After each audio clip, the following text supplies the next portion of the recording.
আমি জানি এখন আমার মা আর নেই, কিন্তু আজও সকালে ঘুম ভাঙলে মনে হয় মা হয়তো রান্নাঘরেই আছেন। হয়তো কন্তি নেড়ে বলছেন, তাড়াতাড়ি উঠে পড়ো, নাস্তা রেডি। ছোটবেলায় যখন জ্বর হতো, মার হাতের স্পর্শ যেন জাদুর মতো কাজ করত।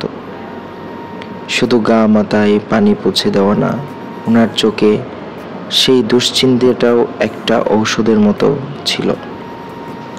আমি ভুলে যেতাম মাও তো মানুষ, কখনো দেখিনি মা কষ্ট পেয়েছেন বা বলেছেন আজ রান্না করব না।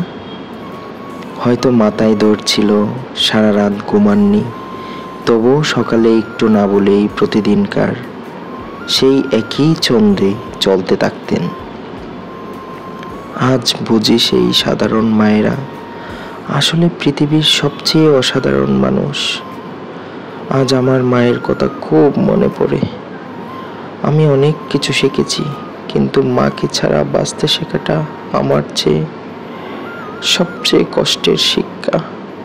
মা নেই, তাই এখন বুঝি মাই ছিলেন আমার জীবনের সবচেয়ে বড় আশীর্বাদ।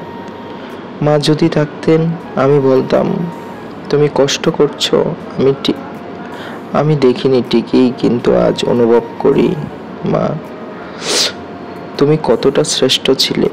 মা, তুমি থাকো বা না থাকো, আমার প্রতিটা দোয়া, প্রতিটা সাফল্যের পেছনেই তুমি আছো আজ। তুমি নেই, কিন্তু তোমার স্পর্শ আজও আমার হৃদয়ে জাগে।